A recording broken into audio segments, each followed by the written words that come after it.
Tom की class लेकर के। और टॉम में जो हम लोग का टॉपिक चल रहा था वो था पावर ट्रांसमिशन। अब उसी टॉपिक को हम आगे बढ़ाएंगे। पावर ट्रांसमिशन में क्या होता है आगे का, उसको चलिए आइए जानते हैं। ठीक है, तो अब जो पीछे की बात हो गई थी हमारी, हमने पीछे वेलोसिटी रेशियो की बात कर ली थी। अब हम बात करेंगे, वहां पर हमने केस लिया था कि स्लिप नहीं हो रहा था। अब जब स्लिप हो रहा है तो उस टाइम वेलोसिटी क्या होगी, तो सर्पण का केस कंसीडर किया जाएगा, स्लिप का केस कंसीडर किया जाएगा। तो स्लिप होता क्या है, इसको लिख लीजिएगा स्लिप में। ठीक है, पट्टा चालन के दौरान शक्ति का पारेषण पुलियों तथा पट्टों के बीच घर्षण के कारण होता है। पुलियों तथा पट्टों के बीच घर्षण के कारण होता है, जिसे घर्षण ग्रिप कहते हैं। घर्षण पकड़, घर्षण ग्रिप कहते हैं। जब सतहों के बीच घर्षण गुणांक का मान कम होता है तो यह ग्रिप कमजोर हो जाती है, जिससे स्लिप की संभावना बढ़ जाती है। जिससे पट्टा चालन में स्लिप की संभावना बढ़ जाती है। परिणाम स्वरूप बेल्ट पुली से सरक जाती है, पुली से सरक जाती है, जिसे बेल्ट का सर्पण कहते हैं, स्लिप ऑफ बेल्ट कहते हैं, जिसे बेल्ट का सर्पण कहते हैं। अब ये देखिए, ये हमारा एक पुली है और ये हमारी दूसरी पुली है।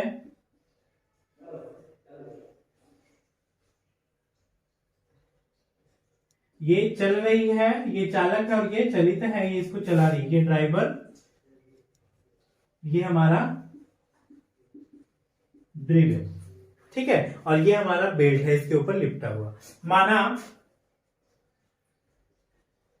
S1% बराबर, S1% है, ये क्या है, स्लिप है हमारा। S1% है वो क्या, चालक तथा पट्टे के बीच स्लिप। S2% जो है वो क्या है, चलित तथा पट्टे के बीच स्लिप। S1 जो है वो हमारा चालक तथा पट्टे के बीच स्लिप है। S2 जो है वो हमारा चलित और पट्टे के बीच में स्लिप है। यदि हम बात व्यास की करें तो इसका व्यास D1 है और स्पीड N1 है, इसका व्यास D2 है एंड स्पीड क्या है, N2 है। तो यदि हम रेखीय वेग की बात करें,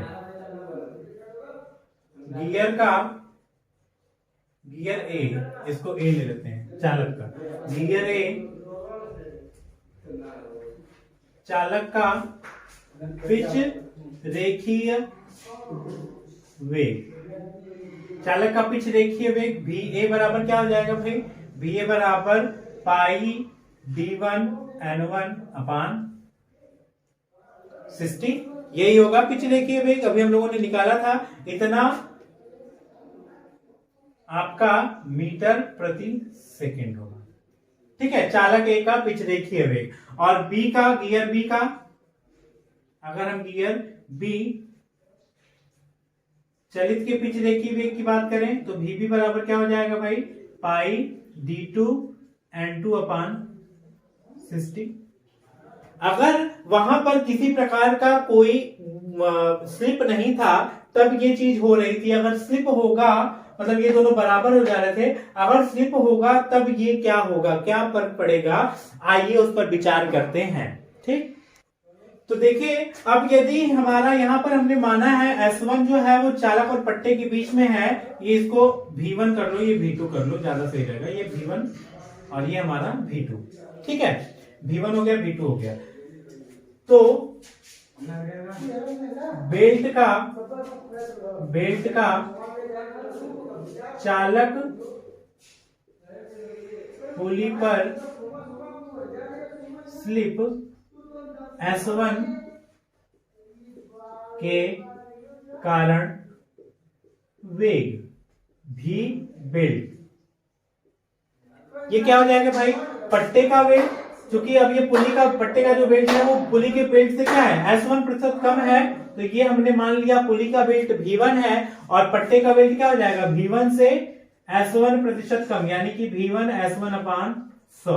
इतना क्या होगा, वो कम होगा, क्योंकि वो कह रहा है ना S1 प्रतिशत कम है, तो V1 गति पुली की जो होगी उससे उसका X प्रतिशत, मान लेते इसको X है तो X प्रतिशत ये क्या हो जाएगा, कम हो जाएगा। तो ये यदि हम यहां से लिखें तो ये हो जाएगा क्या, V1 1 माइनस S1 बटा के 100। ये क्या हमारा V बेल्ट है। समीकरण नंबर, इसको कर लो आप समीकरण नंबर 1, ये समीकरण नंबर 2 और ये है समीकरण नंबर 3। तथा बेल्ट व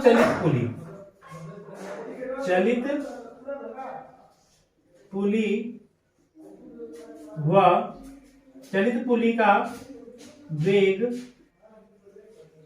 बेल्ट के S2 स्लिप के कारण। अब चूंकि यहां से वो बेल्ट जो है वो भीबी गति लेकर के आगे गया, लेकिन यहां पर S2 प्रतिशत स्लिप हो गया, मतलब X2 प्रतिशत यहां पर कम होकर के इस पे प्राप्त हो रहा है। तो V2 का मान क्या होना चाहिए, V2 बराबर जो होगा वो V बेल्ट माइनस VB का S2 अपान 100 इतना कम होकर के प्रदर्शित होगा।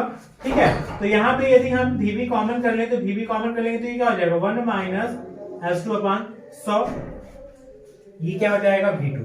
अब यदि इसकी वैल्यू हम समीकरण 3 से पुट कर दें तो ये क्या हो जाएगा, V1 इंटू 1 माइनस S1 बटा में 100 1 माइनस S2 बटा में 100, इतना आ गया V1 V2 का मान। अब ये चीजें हम मिटा देते हैं यहाँ पर इस फिगर को, क्योंकि इस फिगर के लिए अब थोड़ा सा हमको यहाँ पे जगह चाहिए। फिगर को हटा दिया। अब इसके आगे की बात करेंगे, ध्यान से देखिएगा, ये चीजों को हम V1 को यहीं रहने देते हैं, ये V2 बराबर V1 रहने देते हैं और इसको 1 माइनस S1 अपान 100 और इसको सिंप्लीफाई करते हैं। तो ये क्या हो जाएगा, 1 इंटू 1 तो 1 माइनस S2 अपान 100, इसका ऐसे मल्टीप्लाई करेंगे तो माइनस S1 बटा में 100 प्लस S1 इंटू S2 बटा में 100। अब इसको हम क्या कर देंगे, नेगलेक्ट कर देंगे, क्योंकि वो नगण्य हो जाएगा। तो V2 इज इक्वल टू क्या हो जाएगा, V1 1 minus S1 plus S2 अपान 100, यानी कि इसको हम लिख सकते हैं V2 is equal to V1 1 minus S upon 100, जहां S बराबर क्या है, S1 प्लस S2।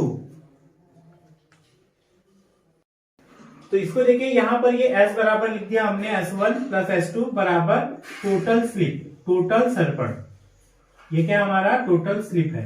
अब ये हो गया हमारा समीकरण नंबर 4। अब इस समीकरण 4 में समीकरण 1 और 2 की वैल्यू रख देंगे, पाई d1 n1 अपान 60, पाई d2 n2 अपान 60, वहां पुट करेंगे तो क्या हो जाएगा, pi d2 n2 upon 60 is equal to pi d1 n1 upon 60 into 1 minus s upon 100। यहां से ये सब क्या हो जाएगा, पाई बटा 60 क्या हो जाएगा, कैंसिल हो जाएगा। और यदि वहां से हम देखें तो n1 अपान n2 अपान n1 जो आएगा velocity ratio n2 upon n1 is equal to क्या हो जाएगा, d1 upon d2 into 1 minus s upon 100। ये कब होगा, जब हमारा स्लिप कंसीडर किया जाएगा। तो सर्पण की दशा में वेगानुपात का मान क्या हो जाएगा, बदल जाएगा और ये हमको नया वेगानुपात प्राप्त होगा। तो इसको नोट कर लीजिएगा, ये था हमारा स्लिप, और स्लिप के कारण उसका जो वेग होता है वो बदल जाता है, वेगानुपात का मान बदल जाता है। ठीक है, अब हम बात करेंगे मोस्ट इंपॉर्टेंट टॉपिक की, जो होता है बेल्ट में जो तनाव होते हैं, स्लैक साइड और कसे पक्ष और ढीले पक्ष में जो तनाव होते हैं, उन तनाव का अनुपात T1 बटा T2 is equal to e power mu theta किस तरह से होता है उसकी बात की जाएगी। तो चलिए बढ़ते हैं आगे हम।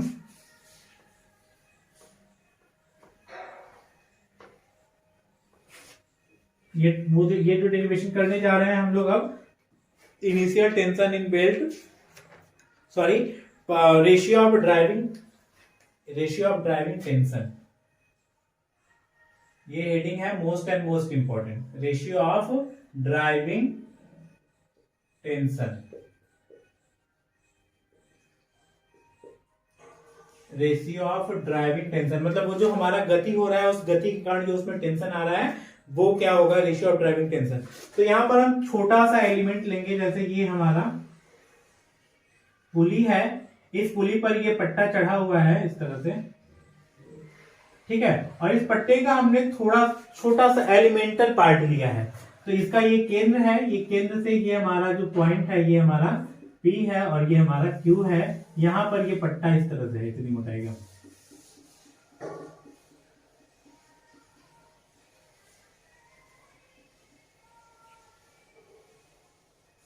ठीक है, ये पट्टा ले लिया। अब ये जो एंगल यहां पर बना रहा है वो हम ले लेते हैं थीटा, छोटा सा एंगल होगा वो कितना होगा आपका, थीटा कोण बना रहा है। अब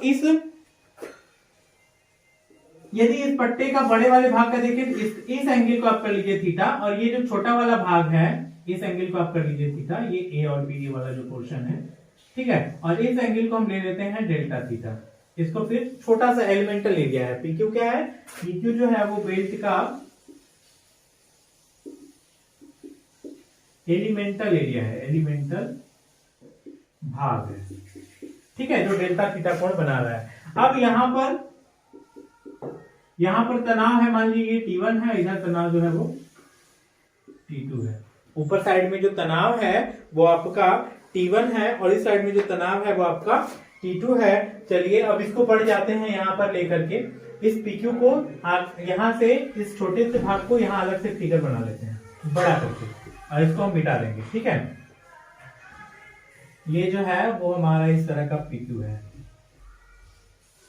ये PQ, इसी फिगर को हमने यहां पर बना दिया, ठीक है, ये सॉरी ये हमारा T2 रहेगा, ये हमारा T1 रहेगा, कसा पक्ष इधर है और ढीला पक्ष इधर है, कसा पक्ष इधर है, ये P है और यहाँ पर ये बिंदु क्या है, Q है, यहाँ पर ये एंगल कितना हो जाएगा भाई, डेल्टा थीटा बाई 2, और ये हो जाएगा एंगल डेल्टा थीटा बाई 2, यहां से यहां तक की बात करेंगे, आधा आधा हो जाएगा, ठीक है, ये एंगल क्योंकि टोटल थीटा है तो ये आधा एंगल कितना हो जाएगा, थीटा बाई 2 और डेल्टा थीटा बाई 2। अब यहाँ पर P पर जो तनाव है वो हम मान लेते हैं कितना है, कैपिटल T है, और Q पर तनाव जो डेल्टा थीटा कोण घूमने के पश्चात कितना हो जा रहा है, यहाँ पर ये एंगल डेल्टा थीटा है, तो डेल्टा थीटा कोण घूमने के पश्चात ये बढ़ करके आपकी वैल्यू हो जा रही है T प्लस डेल्टा T, और ये जो है वो आपका यहां से यहां तक का जो है वो T है, ठीक। अब इसको यदि हम पीछे बढ़ाएं तो ये यहां कहीं इस तरह से मिलेगा, ये दोनों की केंद्र रेखा भाई, क्रिया रेखाएं यहां पर इस तरह से मिलेंगी। अब यहां एक पुली द्वारा पट्टे पर एक बल लग रहा होगा जो कौन सा होगा, आर्यन, कौन सा बल होगा भाई, आर्यन, पुलिस को सपोर्ट दी है तो वहां पर प्रतिक्रिया बल होगा आर्यन। चलिए अब इतनी चीजें हो गई, अब इनको हम क्या करते हैं, नामकरण करते हैं, क्या क्या है इसके बारे में थोड़ा सा लिख लेते हैं, उसके बाद लिखिएगा, माना एक पुली क्लॉकवाइज दिशा में गति कर रही है, माना एक पुली क्लॉकवाइज दिशा में गति कर रही है तथा T1 बराबर कसे पक्ष में तनाव, T2 बराबर ढीले पक्ष में तनाव, थीटा बराबर बेल्ट तथा पुली का संपर्क कोण, ये यहां से जो संपर्क बनाया है A से B तक का, ये क्या है, उसका संपर्क कोण है, बेल्ट तथा पुली का संपर्क कोण। बेल्ट के छोटे से भाग PQ पर विचार करने पर, ये नया फिगर, बेल्ट के छोटे से भाग PQ पर विचार करने पर डेल्टा थीटा बराबर बेल्ट के भाग PQ द्वारा पुली पर बना कोण, बेल्ट के भाग PQ द्वारा पुली पर बना कोण, तो बेल्ट का भाग PQ निम्न बलों के प्रभाव में संतुलन में होगा, निम्न बलों के प्रभाव में संतुलन में होगा। अब वो कौन कौन से बल हैं उन बलों की बात कर लेते हैं, ठीक है, चलिए तो देखिए पहला P पर तनाव बल बराबर T, दूसरा Q पर तनाव बल बराबर T प्लस डेल्टा T, तीसरा प्रतिक्रिया बल बराबर Rn, और चौथा होगा हमारा घर्षण बल जिसका मान होगा म्यू इंटू Rn, जो किस तरह से कार्य करेगा, गति की दिशा के विपरीत, और यहाँ पर गति चूंकि नीचे की तरफ हो रही है तो इस पर ये कार्य करेगा कहाँ, ऊपर की तरफ, और ये होगा F equal to mu Rn। ठीक है, चूंकि बेल्ट संतुलन में है इसलिए यहां से लिख सकते हैं, चूंकि या इस तरह से बेल्ट के संतुलन पर विचार करने पर sigma x is equal to 0 और sigma y is equal to 0। तो यहाँ पे सबको पहले x और y में कर ले, तो देखिए ये हमारा t है और यहाँ से ये एंगल थीटा बाई 2 है, और यदि हम यहाँ से इसको ड्रॉ करें तो ये एंगल क्या हो जाएगा 90, ये हो जाएगा 90 माइनस थीटा बाई 2, और ये एंगल पे क्या हो जाएगा आपका थीटा बाई 2, क्योंकि ये इसके हमेशा लंबवत ही कार्य करेगा, ये हमेशा इसके लंबवत ही कार्य करेगा। तो ये एंगल हमारा 90 माइनस थीटा बाई 2, तो ये एंगल कितना हो जाएगा हमारा आपका थीटा बाई 2 यहां से। तो जब ये एंगल हमारा थीटा बाई 2 है तो ये एंगल क्या हो जाएगा डेल्टा थीटा बाई 2। अब यहां पर इसके दो कंपोनेंट, एक हमारा ऊपर की तरफ और एक हमारा इधर की तरफ, एक हमारा ऊपर की तरफ एक हमारा नीचे की तरफ। अब इसी को हम क्या करेंगे यहां पर लेंगे, ये एंगल समझ में आया। यहां पर भी ये जो एंगल होगा ये कितना होगा, यहां से ये जो एंगल होगा ये हमारा डेल्टा थीटा बाई 2 होगा, और ये एंगल हमारा डेल्टा थीटा बाई 2 होगा। ये डेल्टा थीटा बाई 2 ये भी होगा डेल्टा थीटा बाई 2 होगा। कैसे, यहां पर इसकी वजह से ये एंगल हमारा 90 माइनस थीटा बाई 2 और ये एंगल हमारा थीटा बाई 2, तो ये एकांतर कोण हो जाएगा, तो ये हो जाएगा थीटा बाई 2, ये भी होगा थीटा बाई 2। अब यहां पर इसका एक कंपोनेंट आ जाएगा T1 का, इसका इधर sine T1 sine delta theta by 2, और इस T2 का इसका भी क्या हो जाएगा T प्लस डेल्टा T। थोड़ा सा वहां पे गंदा हो रहा है, उसको और हम बड़ा बना देते हैं ताकि आपको वो पूरा जो है वो समझ में आ जाए, और संतुलन की बात कर लेंगे हम। ये फिगर बना लीजिएगा। अब ये छोटा सा फिगर जो था उसी को हम थोड़ा सा बड़ा करके बना देते हैं। ये हमारा है डेल्टा थीटा बाई 2 और ये एंगल हमारा डेल्टा थीटा बाई 2। ये बिंदु है हमारा P और ये बिंदु है हमारा Q। ठीक है, अब यहां से इस पर जो तनाव बल लग रहा है वो यहां पे टच किया, और इस पर जो तनाव बल लग रहा है वो यहां, और इसकी वैल्यू कितनी है T प्लस डेल्टा T है, और इसकी वैल्यू कितनी है T है। अब ये जो एंगल है वो हमारा डेल्टा थीटा बाई 2 है। वो कैसे आया, वो यहां से आया कि 90 हो गया 90 डिग्री, और ये एंगल हो गया ये 90 और ये 90 माइनस थीटा बाई 2, तो ये एंगल कितना हो जाएगा थीटा बाई 2, और ये थीटा बाई 2 तो ये भी थीटा बाई 2। अब यहाँ पर एक बल कार्य कर रहा है जिसका मान है Rn इधर की तरफ, और एक घर्षण बल कार्य कर रहा है जिसका मान है F is equal to mu R N. F is equal to mu R N. ठीक है, अब इस T के कंपोनेंट भी कार्य करेंगे, क्योंकि ये एंगल कितना है डेल्टा थीटा बाई 2 और ये एंगल कितना है डेल्टा थीटा बाई 2। अब इसको हम मिटा देते हैं। अब यहां पर इधर थीटा बाई 2 है, तो T का इधर कौन सा कंपोनेंट आएगा, तो T into cos delta theta by 2, और इसका क्या आएगा इधर कॉस कंपोनेंट आ जाएगा, तो हो जाएगा T plus delta T into cos delta theta by 2, और इधर जो कंपोनेंट आएगा वो हो जाएगा पहला हमारा T into sine delta theta by 2 इसका साइन कंपोनेंट, और इसका भी ये क्या हो जाएगा, एंगल इधर से है तो इधर क्या हो जाएगा, इसका साइन कंपोनेंट, तो हो जाएगा T plus delta T into sine delta theta by 2। ये एंगल हो गया हमारा, ये सारे मेजर। तो sigma x is equal to 0 करेंगे तो एक्स में देखिए आर्यन बराबर इतना धन इतना होगा, तो यहां पर लिख लेंगे R N is equal to T into sine delta theta by 2 plus T plus delta T into sine delta theta by 2 when, जब डेल्टा थीटा टेंस टू 0 तो sine delta theta is equal to क्या हो जाएगा, delta theta. तो बात करेंगे यदि हम बाई 2 की, तो ये भी क्या हो जाएगा बाई 2, तो यहां पर हम लिख सकते हैं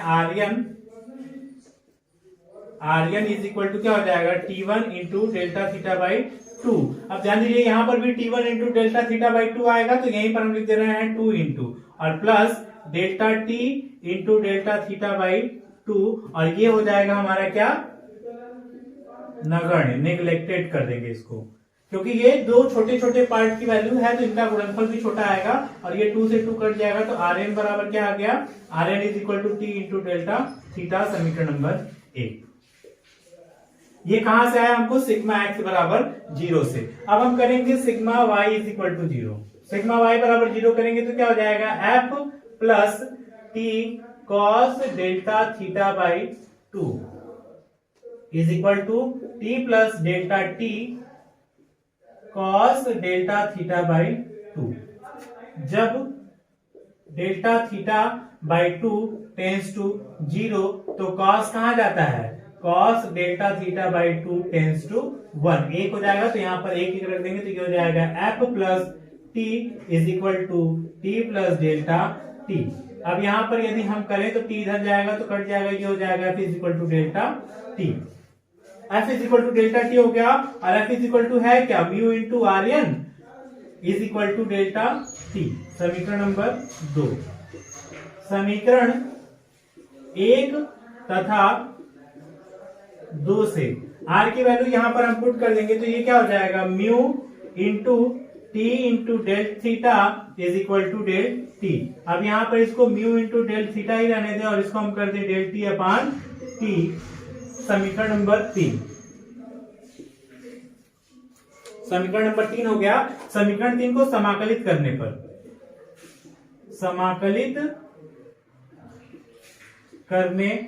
इसको क्या कर देंगे, हम इंटीग्रेट कर देंगे, तो ये हो जाएगा mu into del theta is equal to D T upon T.